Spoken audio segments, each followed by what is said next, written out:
But let me now throw some fuel on the fire. Yeah, please. Because what's the real challenge here? Because at the one hand side, we have great people or techie understands this. And of course, we need to push the whole agenda with politicians for investments and stuff like that. But I think it's a big pink elephant in the room here, that on the operational level out in the organizations, people are so far away from understanding how to get started, how to do this. So if I'm a little bit rude, I think AIAW Sweden is talking about AI 2030 and the innovation agenda. And I think we need an AI 2020 agenda. Where do we get started? I mean, this is where I'm coming from, the communities and open source discussions that I want to have, peer-to-peer between different corporations and public sectors. How do you do it? And if I'm now throwing the fire to the public sector, I see a lot of talk on what AI is all about and all this. And at the same time, as you're highlighting, a couple of companies are they have left the industrialization curve and going into the data and AI first curve, and they are truly accelerating, but we haven't even done the pivot to start innovating as pioneers on the first curve. Wow. So that was my throwing some fire. That's the truth, I believe. Yeah, let's talk the truth. Yeah, you told it. You're so right. And isn't it about competence? Yes. And how can we make managers understand what's AI is and data, how you use it, and how do you start. So we asked that question for 1.5 years ago together with Caroline Andersson at Governo. So we started to together with KTH at the time to find out AI course for chiefs and decision makers. And not that AI element, because that's a really good course as well, but that's really elements for the nerds. Yeah, elements of AI, yeah. If you want to know basic about the technology. But we wanted to have a course that's more light in a way, but that's get you started. So we looked at these courses at MIT and stuff like that. And now we have launched it. So I think today, actually, 3rd of September was the first ending of one of those courses. So we are so keen to see how that went. So we have I don't know exactly how many, but we have had a really strong interest for that. But that's our way to make that happen, because it's so true. Without any knowledge, you can't do this. And I guess in Sweden, we have big opportunities and potential, as you say, and we have a strong digitalization already. Perhaps not that proper use of AI yet, but at least we have some of the prerequisites, so to speak, of having a lot of data and digitalization available, and a high level of education. And I guess the course you mentioned, that was in SKR, or it's we have it together with AI Sweden. Oh, okay. And perhaps people don't all know, what SKR really is. No, maybe not. And you work there as a innovation officer, so to speak, of digital innovation. Yeah. But if you were to just briefly describe what SKR is. SKR, SKR, the Swedish region and municipalities. We are the association for them. It's an organization with every region and every municipality in Sweden. They are member. It's free of choice, but everybody is with us. And we are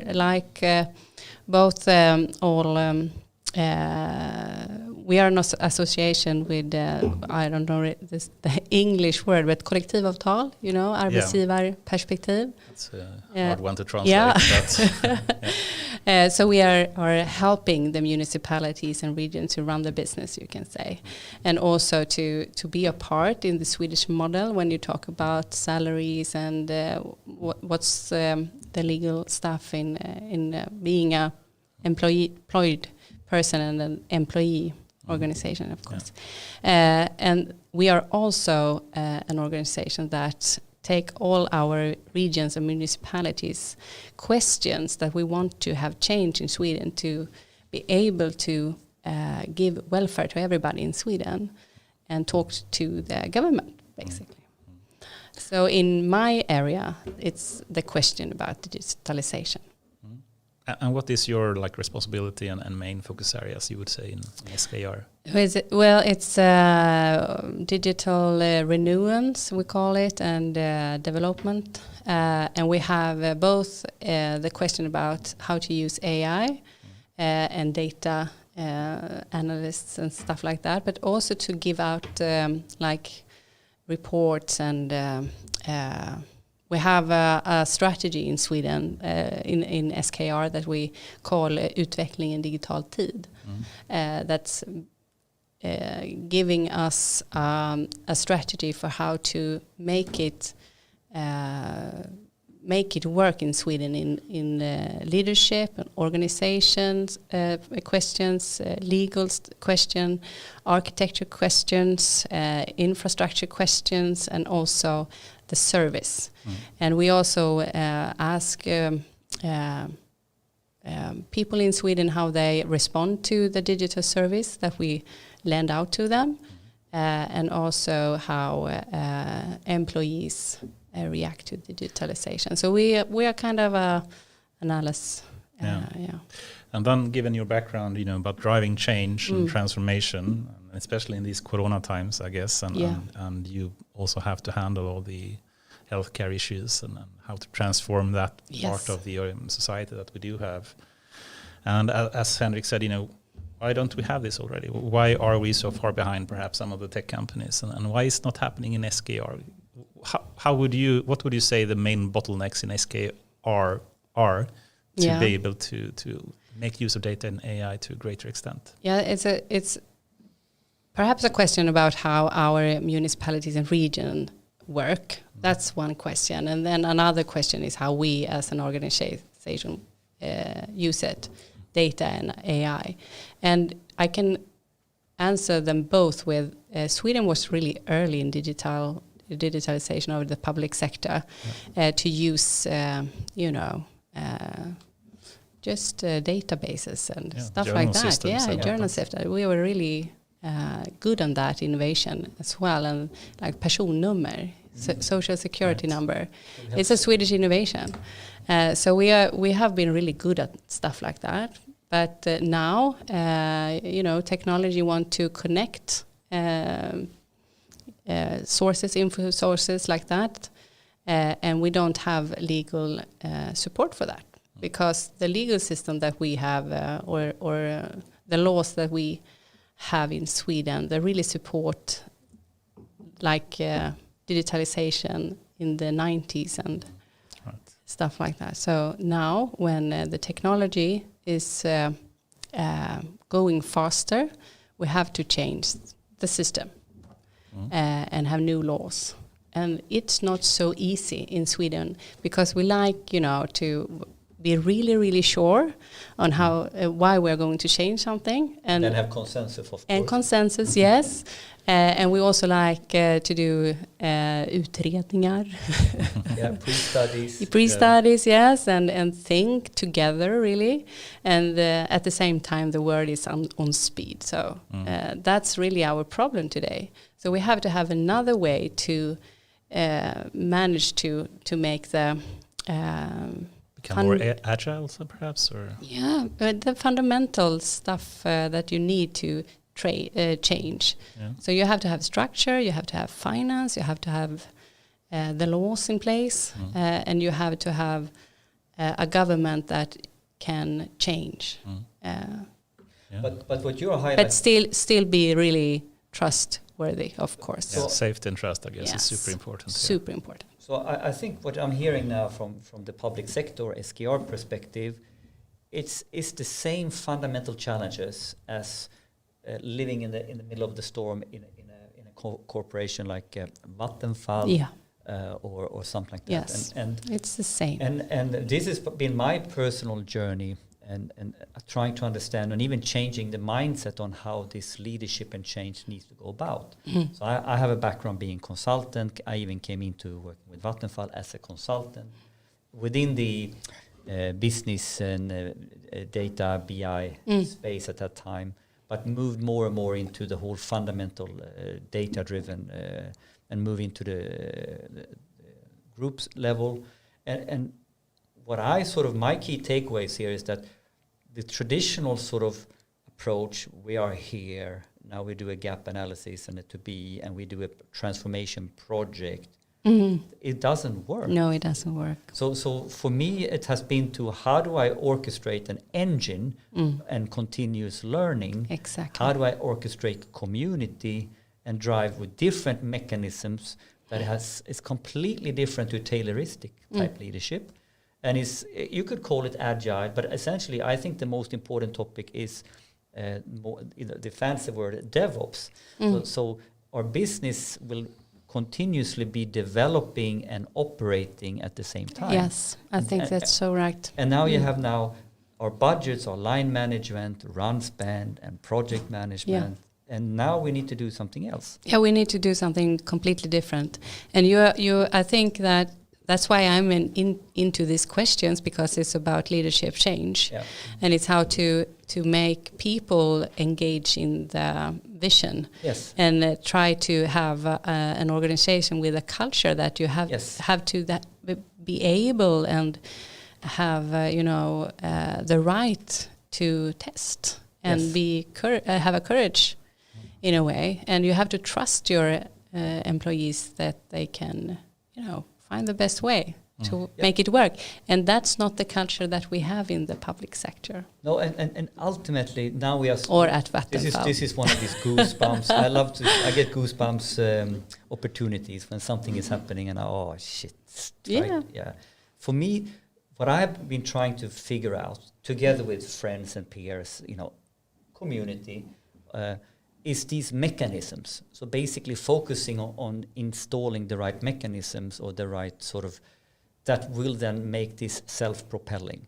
So when I try to go in and do the consultant thing, to be gap analysis project, the nice Gantt charts, it's too complex because it goes across everything. So here now, what those mechanisms are and how you build an engine that then self-propels. That has been my sort of experiment for the last 10 years to figure that out. Good questions. So me too. Yeah? Yeah. Well, if we solve this here now, that would be really nice. Yeah. But I guess that's a bit tough. But today we had all my work group put together with my colleague. We were actually talking about how do we take our way of working, because we are going agile in our way, and we have worked so hard with that, and it's kind of hard with we don't make any software, we make words. Only words. But you make software in the beginning now because that's an essential part of public service, how you serve. Yeah, of course. But in SKR we just work with we have an opinion. Okay, you mean from the SKR perspective? Yeah, from the SKR perspective, yes. But we have been challenge ourselves with how can we, stop being that lonely lonely expert that sit and think about how to change, and how do we transpond our way of working with, engage the regions and the municipalities in our way of work. So this is the mechanism to figure out, to rethink what is our core purpose and how will we execute that. Yes. And my 2 cents, knowing nothing of how you work, but stealing from what we do in Vattenfall and in Scania, it's the same challenge, right? Huge corporation, fantastic niche pockets where we do fantastic stuff, but how to get that across? All of a sudden now we start thinking more about, okay, how do we become facilitators, orchestrators, a house of open source. So we are talking a lot now of let's learn from the development community around open source. Can we create that mindset, not only about open data, but open source processes, ways of working, that basically then puts you in a different role? And this is also a little bit, I think, what the head office role can be in a big corporation towards the local office, or what the state is towards the municipality.